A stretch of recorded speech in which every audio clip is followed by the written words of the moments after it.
অনেকে আছেন শহর থেকে গ্রামে কিছু করতে চান, হয়তো বড় বড় ব্যবসা ঢাকাতে করেন বা বিদেশে থাকেন, টাকা আছে। যাদের কাছে 30 থেকে 50 লক্ষ টাকার বাজেট আছে, তারা আসলে গ্রামে এসে কী করবেন? কেউ প্রবাসে আছেন, বিদেশে থাকেন, ভালো ভালো কান্ট্রিতে থাকেন, তারাও চিন্তা করেন যে আমরা প্রবাসে এসে কী করব। আজকের ভিডিও যাদের 30 থেকে 50 লাখ টাকা আছে তাদের জন্য। আসসালামু আলাইকুম, বিসমিল্লাহির রহমানির রহিম। প্রিয় দর্শক, আশা করি সব ভালো আছেন, সুস্থ আছেন, সুন্দর আছেন। আসলে বড় কোনো কাজ করতে হলে অবশ্যই আপনাকে প্রজেক্ট হাতে নিয়ে কাজ করতে হবে। আমরা আজকে আপনাদের মাছ চাষ সম্বন্ধে যারা 30 থেকে 50 লক্ষ টাকা বাজেট আছে তাদেরকে একটা প্রজেক্ট আজকে প্রেজেন্ট করব। প্রথমত, আপনার নিজস্ব কোনো পুকুর নাই, আপনি ভাড়া নিয়ে পুকুরে মাছ চাষ করবেন বা লিজ নেবেন। গ্রামীণ এলাকায় পুকুরের ভাড়া প্রতি বিঘা, যেগুলো পানি থেকে থাকে সারা বছর, সেগুলো 15 থেকে 25 হাজার টাকা প্রতি বিঘা বছরে। আচ্ছা, মৌসুমী পুকুর যেগুলো 6 থেকে 8 মাস পানি থাকে, সেগুলো 8,000 থেকে 15,000। আধা গভীর অল্প পানি যেগুলো 5 থেকে 10,000 টাকা। তাহলে 25 বিঘা পুকুরের আনুমানিক বার্ষিক ভাড়া, যেগুলো ভালো পুকুর সেগুলো 50,000 টাকা, আর যেগুলো মিডিয়াম সেগুলো হলো 30,000 টাকা, আর যেগুলো পানি কম থাকে বা অল্প পানি থাকে সেগুলো হলো 20,000 টাকা। এখন কিছু গুরুত্বপূর্ণ বিষয় আছে। ভাড়া সাধারণত 1 থেকে 3 বছরের চুক্তি হয়, অনেকে 5 বছরে করে থাকে। কিছু জায়গা আপনাকে আগাম ভাড়া বা অ্যাডভান্স দিতে হতে পারে। আবার কিছু মালিক আছে শেয়ারে চায়, উদাহরণস্বরূপ 30 লভ্যাংশের 30% মালিক নেবে, মানে জায়গার মালিক নেবে, এরকম হয়ে থাকে। তাহলে 25 বিঘা পুকুরের আনুমানিক বার্ষিক ভাড়া, পুকুর ভাড়া 25 বিঘা হলে আমরা 15,000 টাকা গড়ে যদি ধরি, মিডিয়াম যদি ধরি, তাহলেও 3,75,000 টাকা। এবার গেল জায়গা, আসলে জায়গা লাগবে 3,75,000 টাকা। এখন যদি আমরা পোনা ধরতে হবে, আসলে আমরা এই 25 বিঘা জমিতে আমরা কতটুকু পোনা লাগবে সেটা হিসাব দিই। সাধারণত দেশি প্রজাতির মাছ যেমন রুই, কাতলা, মৃগেল, সিলভার কাপ, এগুলা প্রতি বিঘায় আসলে 8,000 থেকে শুরু করে 10,000টি পোনা সালে ভালো পাওয়া যায়। এছাড়া যদি আপনি অন্য মাছ চাষ করেন, যেমন গোলসা, শিং, তেলাপিয়া, পবদা, তারাবাইং, এগুলোর পোনা একটু বেশি দাম হয়। কিছু জাতের পোনার দাম 2 থেকে 8 টাকা পর্যন্ত হয়। তারাবাইং বা শিং মাছ ক্ষেত্রে পোনার খরচ হতে পারে 5 থেকে 8 লক্ষ টাকা পর্যন্ত। আমরা আসলে মিক্সড মাছের দিকে যাব, যেটা সাদা মাছ বলি আমরা, সেই মাছ চাষের দিকে যাব। পোনা লাগবে আপনার, যদি আমরা 25 বিঘা ধরি, আমরা 10,000 করে পোনা ধরি, তাহলে আপনার এখানে 1 টাকা 50 পয়সা করে ধরলেও 3,75,000 টাকা পোনা লাগবে। আর যদি আপনি কম ঘনত্বে চাষ করতে চান, তাহলে আপনাকে 8,000 পোনা বা আপনার 3 লাখ টাকার মতো পোনা হলেই আপনার হয়ে যাবে। এবার খাবার খরচ বছরে প্রতি বিঘা গড়ে 60,000 টাকা। গুণন যদি 25 বিঘা হয়, তাহলে মোট 15 লক্ষ টাকার খাবার লাগবে। হ্যাঁ, এখানে প্রাকৃতিক খাদ্য, আপনি যদি ধরেন প্রাকৃতিক খাবার বলতে আপনি নিজে যদি খাবার তৈরি করতে পারেন, নিজে যদি খাবার তৈরি করে দেয়, সেখানে আসলে আপনি কোম্পানি থেকে কিনলে টাকাটা বেশি লাগবে। আর যদি আপনি নিজে খাবার তৈরি করে উৎপাদন করে নিজস্ব করে যদি তৈরি করতে পারেন, তাহলে এখানে অনেক কম লাগবে। শ্রমিক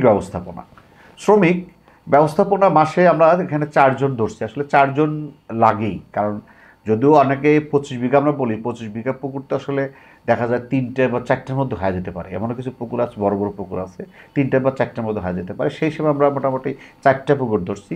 4টে পুকুর ধরে আমরা মোটামুটি 4 জন ধরছি। 4 জন 10,000 টাকা করে হলেও মোটামুটি 40,000 টাকা মাসে, তার মানে বছরে এখান থেকে 4,80,000 টাকা লাগবে আপনার শ্রমিক খরচ। এখানে ওষুধ বা রাসায়নিক খরচ আছে, যেটা আমরা ধরতে পারি 1 লাখ টাকা। এখানে পুকুর প্রস্তুতি আছে, চুন বা পানি সেরা দেওয়া আদার্স আছে, এগুলো ধরতে গেলে আমরা মোটামুটি 1,50,000 টাকা ধরতে পারি।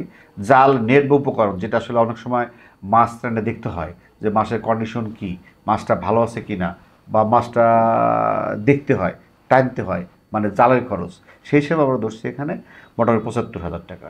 এখানে বিদ্যুৎ আছে, প্রতিটা বিদ্যুৎ আছে, পাম্প আছে, এগুলো খরচ মোটামুটি আপনার 12 মাসে আনুমানিক 75,000 টাকা আমরা ধরছি।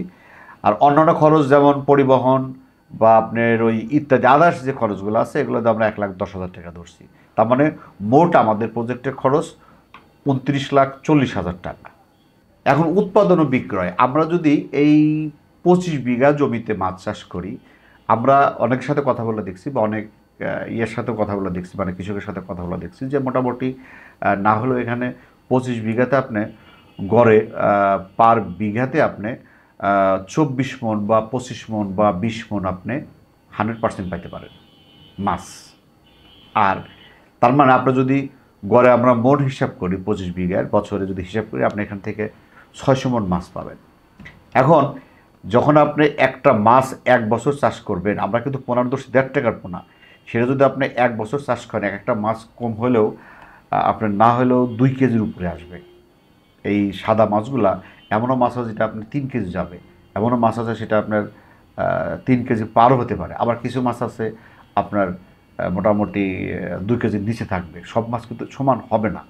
এখানে আমরা যদি লভ্যাংশ যদি আমরা হিসাব করতে চাই, তাহলে এখানে কিন্তু আমাদের মাছ হচ্ছে কিন্তু আপনার যদি 180 টাকা কেজি যদি আমরা ধরি পাইকারি রেটে, আমার এটা যে 180 টাকার বেশি বিক্রি করা যাবে, কারণ এই মাছগুলো বড় বড় মাছ। আমরা যদি 180 টাকাও ধরি, তাহলে পার মাছ কিন্তু মন হচ্ছে 8,000 টাকা। 8,000 টাকা মন কিন্তু মাছ বিক্রি করবেন। আর এখানে যদি 8,000 টাকার মাছ আপনি বিক্রি করেন, যদি আমাদের 600 মণ মাছ হয়, তাহলে কিন্তু আপনি এখানে মোটামুটি 43,20,000 টাকার মাছ বিক্রি করতে পারবেন। হ্যাঁ, এখন আপনি খরচ কিন্তু দেখতে পারেন 29,40,000। তার মানে আপনি এখানে 13,40,000 টাকা কিন্তু আপনি প্রফিট করতে পারবেন বছরে। এখন বছরে অনেকে আছে, কেউ অল্প দিনে মাছ বিক্রি করে দেয়, কেউ আবার 2 বছর রাখে, কেউ আবার মাছ আরও বড় করে, মানে এটা নির্ভর করবে আপনার উপরে।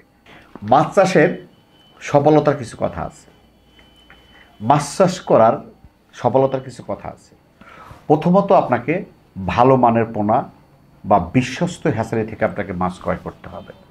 দ্বিতীয়ত আপনি 15 দিন বা 1 মাস পর পর আপনি চেক দিবেন যে আসলে মাছটা কেমন হচ্ছে, মাছে কোনো রোগ ব্যাধি আছে কি না, মাছের গ্রোথ ঠিক আছে কি না, এগুলো আপনাকে চেক আপ করতে হবে। এছাড়াও আপনি প্রাকৃতিক খাবার সাথে সংমিশ্রণ করতে হবে, যেটা যেন আপনার খাবার কষ্টটা কমাতে পারেন।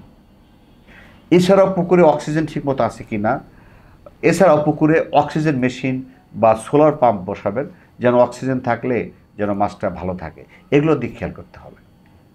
এছাড়াও মৎস্য চাষ করতে হলে অবশ্যই প্রতিটা উপজেলা একটা করে মৎস্য অফিস আছে, সেখানে যাবেন, তাদের সাথে কথা বলবেন, আপনি চিন্তা করবেন এবং আরও কিছু পুরাতন যারা মৎস্য চাষী আছে তাদের সাথে আলাপ আলোচনা করবেন, এবং যারা পোনা বিক্রি করে তারা কিন্তু ভালো পরামর্শ দেয়, তাদের সাথে আলাপ আলোচনা করবেন, তারপরে আপনি শুরু করবেন। লাভ হলেও আপনি খাবেন, লস হলেও আপনি খাবেন। অতএব আপনি চিন্তা ভাবনা করে আপনি প্রজেক্টে হাত দেবেন। পরিশেষে সবাই দীর্ঘ মঙ্গল কামনা করে আজকের মতো শেষ করছি। আল্লাহ হাফেজ।